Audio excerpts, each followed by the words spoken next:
And it drives the Egyptologists nuts. They go, make up your minds. Is it a man? Is it a woman? The Egyptians would say, yes. That's their answer. Because it's both. It's all.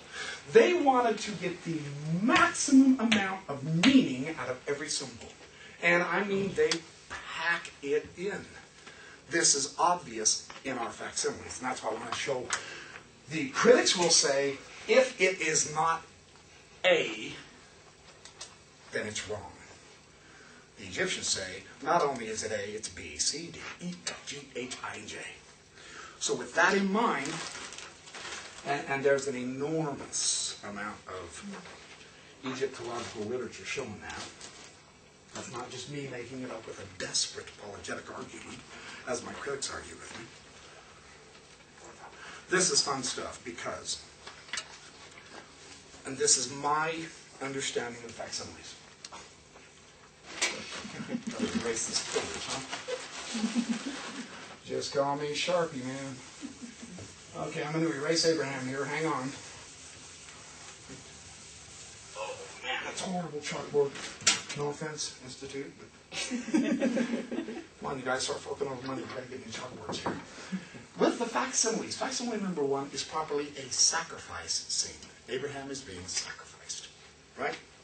Facsimile number 2, this round thing. See, these are the things we colored when we had those long boarding sacrament meetings when we were kids. This is a hypocephalus. The hypo, it means under, cephalus is under the head. They made them as cushions to put under the head of the mummy, and it has all sorts of figures, hieroglyphic writings. No two hypocephali are alike. This is the other argument the critics will bring out, and they'll tell you this to confuse you. See, listen. No critic out there wants to understand. I've been wrangling with them for 25 years, man.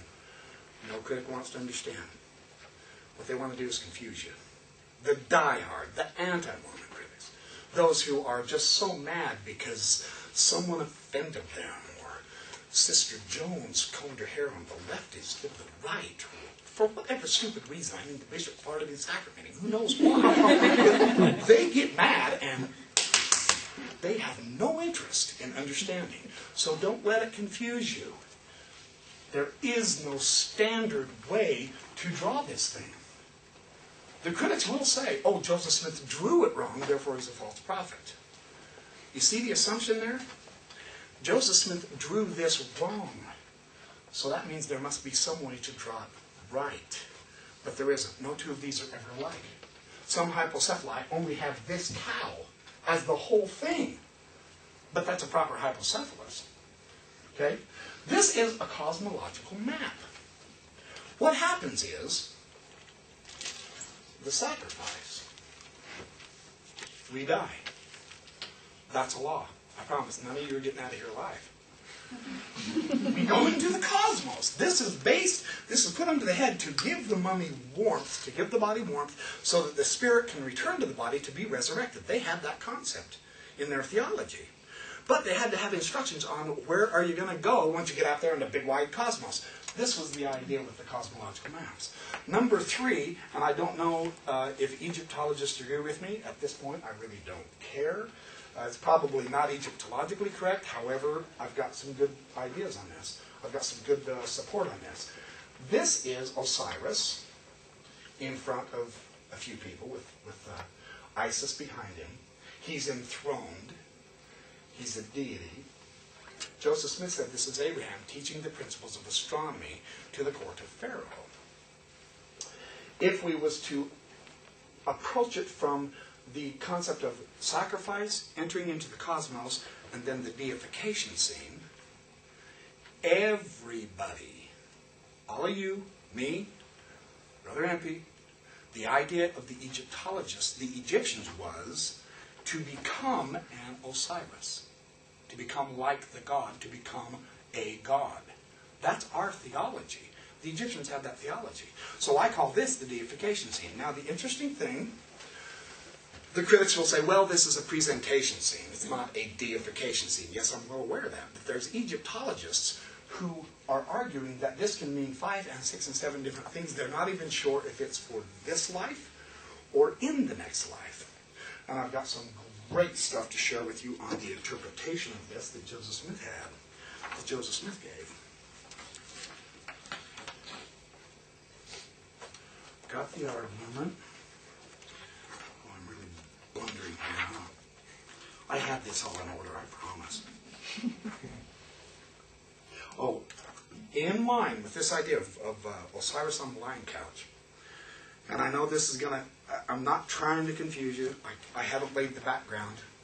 When Joseph Smith received the papyri in the middle of the 1830s, he proceeded to work on the translation, and he produced the Book of Abraham. In the hieroglyphs, Ed Ashman, who I'm not sure if he's LDS right now or not. I truly haven't kept up with him much, but he used to work for the translation department. He used to be LDS. If he's still LDS, he's not a very good one. He's really gone downhill. He fights against us all the time because of his Egyptian training. In the Egyptian alphabet and grammar, which was Joseph Smith's notes with Oliver Cowdery, William Phelps, Orson Hyde, and all those guys, as they were working on the facsimiles and the translation of the papyri, this figure is the hieroglyph on line 2 of the papyrus Joseph Smith 1 and 1, they call it. They've identified it with numbers. This is the hieroglyph, this one. This hieroglyph is the transcription of this one. This is how they wrote it with their pens. In Joseph Smith, and his notes are called the alphabet and grammar. They were never published. They weren't presented as revelation. This is the actual hieroglyph of this. The seated figure and the old man bent over with a stick. That's the actual hieroglyph. And it reads, Osiris is great. Joseph Smith consistently identified this hieroglyph as Abraham. And he was consistent. He was consistent saying, this is about Abraham. And he constantly identified Abraham with Osiris. That is a perfect Egyptian touch. Because all of us want to be Osiris from the Egyptian side. Ed Ashman says Joseph Smith mistranslated this. Therefore, he's a false prophet. There's no Egyptologist in the world that would say this says Abraham, and there isn't. That's true. Only Joseph Smith. But understanding the basis of the theology, he consistently identified Abraham as becoming a god, and you can read about that in D&C 132, can't you? He's already received his exaltation. So Joseph Smith, he's not translating the exact words. This is true. We agree with that. But he's giving us the meaning. Do you see that? There's a huge, important part of the translation that critics are ignoring. They say, if it's not literal, word for word, it's not accurate. It's not true. Joseph Smith is false. We say, what is the proper definition of a translation? You have the first language. You want to get the meaning of what those words mean out. It's the meaning, not necessarily the word for word. Sometimes word for word translations aren't nearly as good as other types of translations. Does that make sense? Those of you who are studying foreign language, you'll get that real quick. That makes perfect sense. No two people translate the same language the same way, do they? I've got a book by Douglas Hofstadter, Les Tombeaux des Moreaux, where he translates a French poem, and he sent that poem out to 200 other scholars and asked them to translate it, and no two translations came back the same. And then he wrote a book about it. It's a really cool book. Anyway, so this idea of translation, don't let that confuse you. They'll say, well, Joseph Smith didn't translate it correctly. That's not necessarily accurate. In the original Joseph Smith papyri, this is what the hypocephalus looked like. Most of the middle figure is gone. This whole upper corner is gone. A lot of the rim is gone. Some of the hieroglyphs here is gone. It's kind of in bad shape.